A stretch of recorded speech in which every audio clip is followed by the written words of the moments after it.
Hi, I'm Jessica, and this is Jean, and this is little Rocky. And we are partnering together on a book that's in the works called Families at Their Best, Being Authentic. And in this video series, we hope to highlight some of the topics that we've been working on the last couple of months and just kind of give some tidbits. So hopefully you like these videos. We're going to start with the topic of authenticity.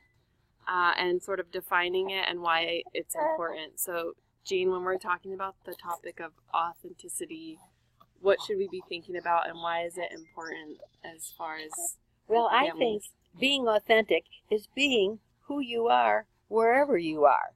It's, we all have our unique, God made us all to be special and unique, and we all have our unique personalities and abilities and talents and experiences and our own passions. And when we find out who we really are in these things, we begin to be authentic, because we don't need to be put on false masks and pretend to be somebody else. We are happy in our own skin. Mm-hmm. And seeing as how I'm in my 80s, I realize it's taken me quite a while to get there. But it's the most comfortable feeling when you're connected to your Lord and Savior and you're being who you are. It's just, there's peace and joy in that.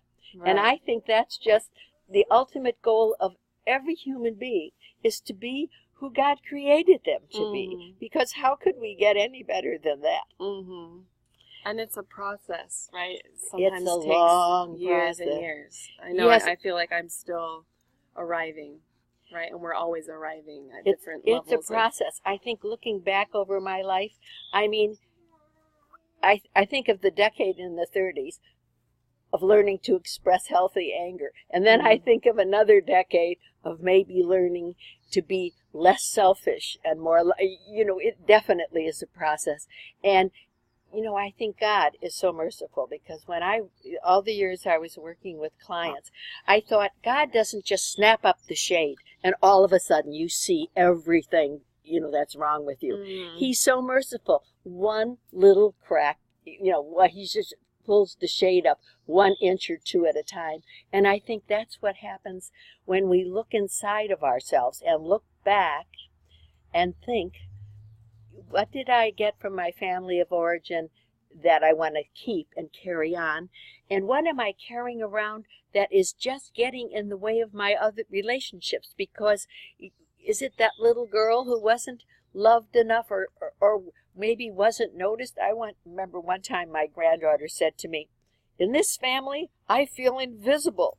And so I'm sure at that stage she felt, if you feel invisible, obviously you think you're getting not enough attention. Mm-hmm. And I'm sure her parents will cringe when they hear me say this.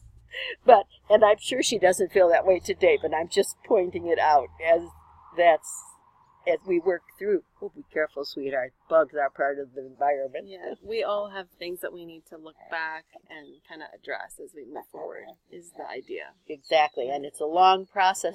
And there's pain in the process, but the pain is well worth it. I always think of God taking us by the hand, like we take the children by the hand and lead them. That's what he's doing, in a gentle, loving way. And so how do people know if they're questioning, am I being authentic to who I am, or am I being inauthentic? What are some signposts or some ways that we know we're living in authenticity and our authentic self? Well, I think, first of all, there's a peace, and being ourselves is very intrinsically wound to our connection to God. They really are linked together. So I think you have to have, at the very least, some sense of a creator and another being. Now, in yours and my sense, I'm happy to say it's Jesus Christ. But you have to be aware of yourself within a creative community, because in the bigger picture, we can't walk alone. And then, I think our society, I remember in the 20s, I was pretending to be perfect.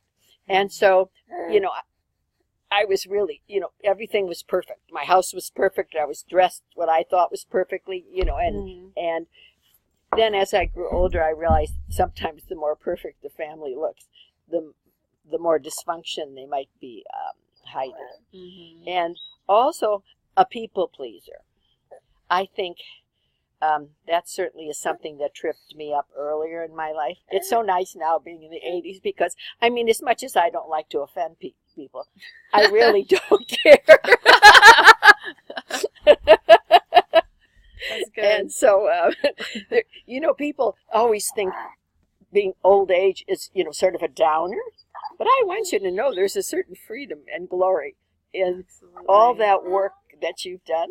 And so, and I've seen that in you and the way you live your life, and it's really beautiful. It's something that I aspire to have and to be, and it's really it's taken a long time and a hard, bumpy road. Yeah, but it's so beautiful how you've sort of arrived through your hardship, because so many people, they get so crotchety and angry through trials, right? And it can go one of two ways. You can become really angry and hardened, or you can use it to become softened, right?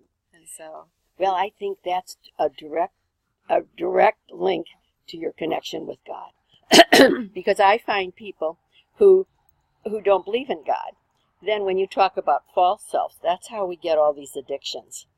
Because part of being authentic is the pain of doing your inside work.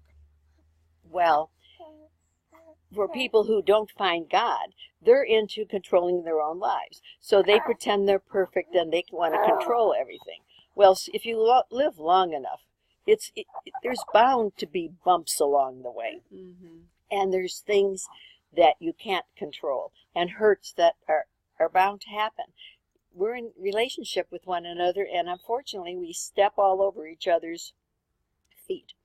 A mother once said, this is a sad thing. But one time I heard a parent say, and it stuck with me, when your children are little, they step on your feet. When they get older, they step on your heart. And I mean, that's true in some cases, but I also have to add, as you get older and you develop a relationship with your grown children that's fun and loving, and you can really have good times together, and they can know you for the first time as who you really are. I mean, you're no longer the busy mom, and you're no longer you've developed along the way. So they see a better version of you than maybe, and so they can. I think it's one of the beauties of living longer is they see who you have become, rather than maybe earlier. One time, my oldest son Tom said to me, "Was I as patient with his father, Bill, as I am with GK?" And I said, well, honey, that was, 30 years ago. I've grown a lot, that probably I wasn't, it's just, and so anyways, I think that's one of, I don't know how I got off on that topic, but that's one of the good things. But when we talk about, you were saying, how can you tell? I think you're being a false self when you're pretending and you keep switching and dancing to be who you aren't in company, to sort of fit in. Where when you solidly know who yourself you are, and some groups you fit into better and some you don't, but you're comfortable. And that element of having peace, I think, is so telling, that you're not constantly going against your convictions, and you don't have to constantly, I guess, it's all about peace in your heart, I guess. Peace and gratitude. You look around, like I look around here in the backyard, and I can't help but thank God that he picked out this house. We actually had way down at the bottom, there was a bigger house that I said to the gal, we'll take it. And she said, well, you'll have to wait till the lottery. And by the time the lottery came, number one, GK had been diagnosed with Parkinson's, and even though we didn't know so much about it, it began to alter our thinking process. But I was praying in the summer. We looked at houses and tried to buy the one down the hill, and then in September I was praying and God set this house, and we had sat in this model, and GK had said this would be a great house 10 years from now, but we thought because we both had kids and grandchildren we needed a bigger house. But then GK said, well, if God's putting that on your heart, we can always build a room on. And so we went forward. Well, now, I mean, as GK's Parkinson's we didn't really have a handle on what Parkinson's was going to be at that point in time. But this ended up to be here, this one story, no steps. And it's, even though it's the smallest house I've ever owned, God's presence is here. And this backyard, it's like part of. It's just, anyway, so that's it. All right, we're going to wrap up this video because I think Bella's uprooting your garden, and we've mostly I'll have to wait for another bloom cycle. Yeah, so I'm going to have to replant that for a second before the next video. Thank you so much, Jean, for your wisdom and insight. And if you like this video, subscribe, share, and we will be posting more like this soon. Thank you.